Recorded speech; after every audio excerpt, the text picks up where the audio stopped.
Paper leak అయితే సంచలనంగా మారింది. ఇదే సందర్భంలో తెలంగాణ రాష్ట్రంలో కూడా విద్యార్థి సంఘాలు, వామపక్ష విద్యార్థి సంఘాలన్నీ ఏదైతే నీట్ పేపర్ లీకేజ్ చేసిన వాళ్ళని కఠినంగా శిక్షించాలి, విద్యాశాఖ మంత్రి ఉన్నటువంటి ధర్మేంద్ర ప్రధాన్ కూడా విజయం చేయాలని చెప్పేసి ఇక్కడ నారాయణగూడ నుంచి ఇక్కడ వైద్య జంక్షన్ వరకు ర్యాలీ అయితే చేస్తున్నారు. ఏందన్న కారణం ఏంది, ఇక్కడ చేయాల్సిన అవసరం వచ్చింది? ఈ రోజు ముఖ్యంగా ఉద్దేశం ఏంటంటే ఢిల్లీ జంతర్ మంతర్ లో విద్యార్థుల పైన జరిగిన లాఠీ చార్జ్ పైన దాన్ని నిరసిస్తూ దేశవ్యాప్తంగా వామపక్ష విద్యార్థి సంఘాల ఆధ్వర్యంలో, వామపక్ష యువజన సంఘాల ఆధ్వర్యంలో నిరసనలు వెల్లువెత్తుతున్నాయి. దేశ రాజధాని ఢిల్లీలో మాకు నీట్ పేపర్ లీకేజ్ అయిన దానికి సంబంధించి న్యాయం చేయాలని విద్యార్థులు గత నెల రోజులుగా నిద్రాహారాలు మాని అక్కడ నిరసన ప్రదర్శిస్తున్న క్షణంలో ఇక్కడ ఉన్న బీజేపీ ప్రభుత్వం, ఆర్ఎస్ఎస్ గుండాలు అక్కడ రౌడీలను పంపించి వాళ్ళకి యూనిఫామ్ తెచ్చి కనీసం నెంబర్ ప్లేట్ లేకుండా కూడా వారిని విద్యార్థుల పైన లాఠీ చార్జ్ చేసి విచక్షణ రహితంగా కొట్టడం వల్ల ఇద్దరు చనిపోవడం జరిగింది. నీట్ పేపర్ లీక్ అయిన తర్వాత 22 మంది విద్యార్థులు ఆత్మహత్య చేసుకున్నారు. దీనిపైన మరి మీరు స్పందించాలి కదా, ఏం చేస్తున్నారండి కేంద్ర ప్రభుత్వం? విద్యార్థులు చచ్చిపోతుంటే విద్యార్థులను పట్టించుకోకుండా ఆవుల గురించి మాట్లాడతాం. ఈ దేశ పునాదులు విద్యార్థులకు సంబంధించిన ముచ్చట చెప్పే మీరు విద్యార్థుల గురించి ఎందుకు పట్టించుకోరు? విద్యార్థులు తలుచుకుంటే రాష్ట్రాలు, దేశాలే ప్రభుత్వ తలకిందులైన సందర్భాలు ఎన్నో ఉన్నాయి.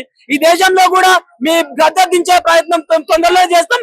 మన పార్లమెంట్ లో కూడా వర్షాలను ఎదుర్కొని, రాళ్లను, రప్పలను, ఇటువంటి లాఠీ చార్జీలను కూడా ఎదుర్కొని ఇప్పటికీ విద్యార్థులు అక్కడ కొనసాగిస్తూనే ఉన్నారు నిరసన. దానికి అనుబంధంగా మేము కూడా రాష్ట్రాలలో, దేశం మొత్తంగా కూడా ఏఎస్ఎఫ్ ఆధ్వర్యాలలో, యువజన సంఘాల ఆధ్వర్యాలలో నిరసనలు వ్యక్తం చేస్తా ఉన్నాం. అక్కడ ఢిల్లీలో ఉన్న విద్యార్థులకు కూడా మేము అండగా ఉంటామని ఈ సందర్భంగా హెచ్చరిస్తున్నాం. అయితే అక్కడ నీట్ పేపర్ లీకేజ్ లో ఉన్నటువంటి వాళ్ళని కఠినంగా శిక్షిస్తామనేటువంటి మాటలు కూడా చెప్తున్నారు. నరేంద్ర మోడీ దాదాపు మెలుకొచ్చిందా? దాదాపు 2 నెలల నుంచి చేస్తుంది ఫైటింగ్. ఎవరి కోసం చేస్తూ దేశ భవిష్యత్తు నరేంద్ర మోడీ పెద్ద మాట మారుతుండు. రాత 11 గంటల మాట్లాడితే ఎవరు మాట్లాడుతూ సెల్ఫీ పోయి మాట్లాడిన మాత్రం న్యాయం జరుగుతుందా? న్యాయం జరగదు కదా. ధర్మేంద్ర ప్రధాని రాజీనామా చేయాలని ఎందుకు వెళ్తున్నావు? ఆయన వల్ల దాదాపు 8 సార్లు పేపర్ లీక్లు అయినాయి.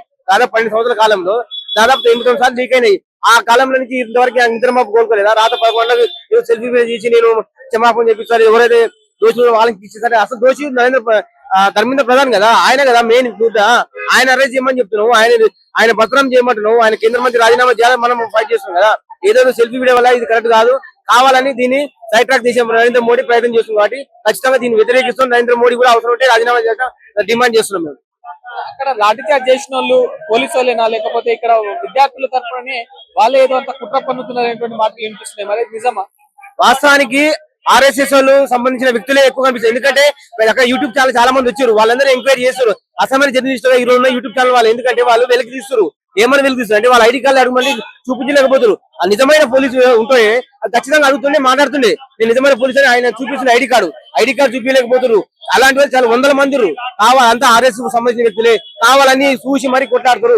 ఒక అమ్మాయి మీద ఛాతి మీద, ప్రైవేట్ పార్టీ మీద చేయడం, ఇలా కొట్టడం అనేది పోలీసు చేసే వ్యవస్థ ఇక్కడ మనం చూసినావా? కావాలని ఇది ఆర్ఎస్ వాళ్ళని పెట్టుకొని నరేంద్ర మోడీ ఆడుతున్న నాటకం ఇది. ఏదైతే ఇక్కడ ఉన్నటువంటి వామపక్ష నాయకులు కూడా అయితే విద్యార్థులు అక్కడ నీట్ పేపర్ లీకేజ్ వ్యవహారంలో ఉన్నటువంటి వాళ్ళని కఠినంగా శిక్షించాలి, ఇక్కడ ఉన్నటువంటి విద్యాశాఖ మంత్రి ధర్మేంద్ర ప్రధాన్ కూడా రాజీనామా చేయాలనేటువంటి మాటలు చెప్తున్నారు. ఇప్పుడు మనం చూసుకుంటే ఇక్కడ నరేంద్ర మోడీ ప్రధానమంత్రి ఏదైతే ఉన్నారో వారు కూడా స్పందించి అక్కడ ఉన్నటువంటి వాళ్ళని మేము కఠినంగా శిక్షిస్తామనేటువంటి మాటలు కూడా చెప్తున్నారు. మళ్ళీ ఇప్పుడు భవిష్యత్తులో జరిగేటువంటి పేపర్లలో కూడా మేము బార్ కోడ్లు తీసుకొచ్చి వాళ్ళని యథావిధిగా మేము ఎగ్జామ్స్ కండక్ట్ చేస్తాము, దాని పక్షంలో మేము చాలా జాగ్రత్తగా ఉంటామనేటువంటి మాటలు అయితే ఇక్కడ ప్రధానమంత్రి గారు కూడా స్పందించి చెప్పడం జరిగింది. అదేవిధంగా ఏదైతే సోనం వాంగ్చుక్ గారు ఎవరైతే ఉన్నారో వాళ్ళు ఏదైతే నిరాహార దీక్ష చేస్తున్నటువంటి సందర్భంలో కూడా ఇప్పుడు 26వ రోజు వాళ్ళు ఆమరణ నిరాహార దీక్షని విరమించుకున్నట్టు కూడా తెలుస్తుంది. అయితే సోనం వాంగ్చుక్ ఏదైతే నిరాహార దీక్షని విరమించుకున్న సందర్భంలో అక్కడ జేపీ నడ్డా గానీ, అదేవిధంగా జితేందర్ సింగ్ కేంద్ర మంత్రులు ఉన్నారో వాళ్ళ పక్షాన అయితే నిరాహార దీక్షని విరమించుకున్నట్టు తెలుస్తుంది. ఇక్కడ ఈ వామపక్ష విద్యార్థి సంఘాల నాయకులు కూడా ఇప్పుడు ప్రధాన డిమాండ్లు ఏంటంటే మా ఇక్కడ నుంచి దాంట్లో ఉన్నటువంటి నీట్ పేపర్ లీకేజ్ లో ఉన్నటువంటి వాళ్ళని కఠినంగా శిక్షించాలనేటువంటి అయితే ప్రధాన డిమాండ్ అనేటువంటి మాటలు వినిపిస్తున్నాయి. కెమెరా పర్సన్ నరసింహతో నేను సీతారాం, వేద టీవీ, హైదరాబాద్.